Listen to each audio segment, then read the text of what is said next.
Hey, what's up, everybody? BDL44 coming at you with another video. All right, so we have a timetable on Gabe Vincent. We know that he will be back where they're targeting the New York game next week.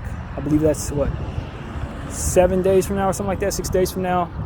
Not sure exactly what date it is, maybe the 19th or something, but yeah, that's what we're targeting in regards to Gabe Vincent, the New York Knicks game. So that's really good. We'll have our full team back, knock on wood, so nobody goes down from here. But really, a lot of what we do best is leaning on how healthy we can stay, particularly with key players like Anthony Davis, Bron James, Vanderbilt,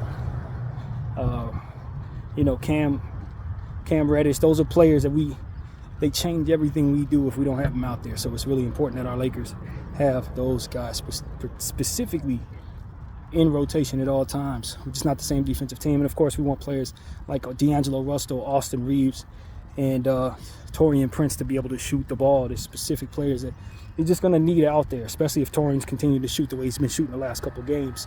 His role makes a lot more sense when he's not relied upon to play defense. And I think that's what the vision was for him. You never really wanted him to actually have to do all the stuff he's been asked to do.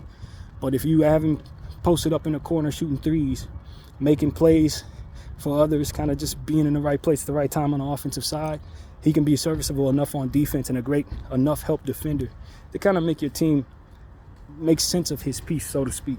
But, when it really comes down to it, we just feel like we're a much better team now that we have everybody back. I mean, you talk about a team that was going from losing it by 44 points to Philly to having a team that won by 44 points against the Pelicans in a matter of like 2 weeks, just from getting 5 players back into the lineup. So that speaks to just how different of a squad you have when you insert certain pieces into it and have your full team back. And as I said, in-game rest is so important when you don't have to ask Austin Reeves on a bad night to continue to play while doing more than what he should be asked to do. Taurean Prince, guys can get real tired, miss shots and stuff like that, just from having to make up for other people who are absent and having to make up for people's minutes, for which we'll have to play more minutes in order to do that. So it's a double-edged sword with a whole lot of problems attached to it when you're missing so many players and other guys got to do other people's jobs. Bring them all back. Everybody gets the requisite amount of rest. Makes the team fuller, healthier, and overall in position. So very, very pleased with that dynamic now being in place for my LA Lakers squad. As I was saying in one of my videos just now, not enough is being said about us going undefeated with half of our team missing in that tournament, half of that tournament.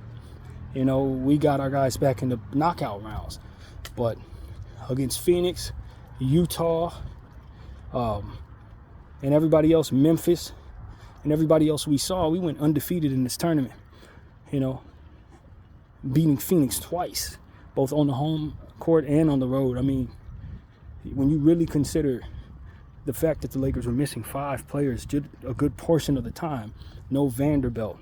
We had Jackson Hayes missing in a couple of those matchups, if I'm not mistaken. Rui was missing some of those matchups. When you consider that, you got to tip your hat to this LA Laker team who stayed above 500 throughout the course of that entire injury catastrophe. And so I'm really pleased with that, proud of the team for finding a way to not only remain competitive, but be rather dominant, particularly when the tournament came around.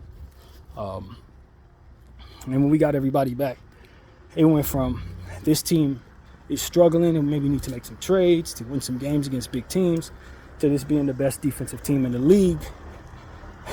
I mean, you could see the turnaround just from adding a guy like Vanderbilt back into the situation. I mean, I don't know if he gets enough credit for just how dominant he makes our defense when you have him assisting Anthony Davis and the other guys that play D so well for the squad. Max Christie as well, inserting him into the lineup, has made us a significantly more dangerous and versatile defensive squad. When you have guys that specialize on defense but are not completely anemic on the offensive end, you're a hell of a dangerous ball club. And hopefully Gabe Vincent can give us that. He's been heralded as a good defender who can, play on-ball defense at an extremely high level while making shots. If he can get into his best self while we still got Max Christie playing that role, while we still got Cam playing that role, and Vanderbilt and, of course, AD, Even if guys have to sit down or get in foul trouble, you still got elite two-way ability on the basketball floor. Rui Hachimura doesn't get enough credit for his defense. LeBron James doesn't get enough credit for his defense. Austin Reeves then becomes a much more effective defensive player when he has guys like that next to him. So it's like, I'm telling you, I know that Minnesota Timberwolves are playing some significantly good ball right now. They are a team, in my opinion, who's more so used to playing without most of their guys and still found a way to make it to the playoffs, out of the play-in tournament with so many key players missing as well. And I think that's what they're benefiting from. They used to not having Naz Reid. They're used to not having McDaniels. You bring those two players back, those are significantly good pieces. So I respect their defense, and they got a dynamic that I think could probably rival ours defensively. But other than that, I don't see too many defensive teams in this league, period. Not too many. And the one thing I was thinking about earlier in regards to this Los Angeles Lakers team is we were able to dominate the Indiana Pacers because they don't have interior defensive players. If they had better interior defense forcing us to shoot the ball, I don't think we bode as well. We're going to have to be careful going up against matchups of teams that have great interior defense and can shoot the three-point shot themselves. Because if we're not going to match their three-point shooting and they take away our ability to score on the inside, it could be a situation where they just outscore us from the simple fact they're able to shoot the three. So we got to be very careful not to be too deficient shooting the ball. And that's what we saw against the Philadelphia 76ers, albeit without players that we now have. But nevertheless, that dynamic was in place to where we didn't shoot enough. And because of it, because they were shooting so well, the game got out of hand completely. So while it'd be nice if we could play the Pacers every night, attack them, and score 86 points in the paint while only attempting like 10 threes and don't even have to hit any of them in order to win the game, that would be great if we had teams like that every night. But there are going to be certain teams, like the Timberwolves, who are going to have interior defensive play. And in that event, if you can't score no more than 50 points in the paint, you're going to have to be able to shoot the three in order to defeat them. Because they're going to have Karl Towns. They're going to have Anthony Edwards. They got three-point shooters. So that's what comes to mind for me.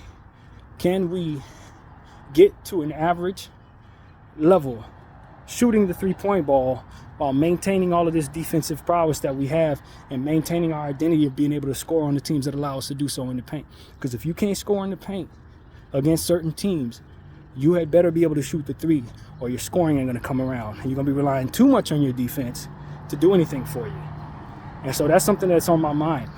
Can we get to that level where against teams that can shoot the three, we can shoot it too?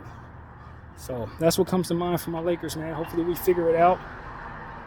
I'm back where I want to be now, so I'm going to go on in, cut this off. But kudos to the Los Angeles Lakers, 2023-2024 in-season champion, very first in-season champions. We're proud of y'all, and we believe in y'all, and we see you differently now that you've won this tournament fully healthy. So that's what I got to say. Video 44. Thank you all for watching.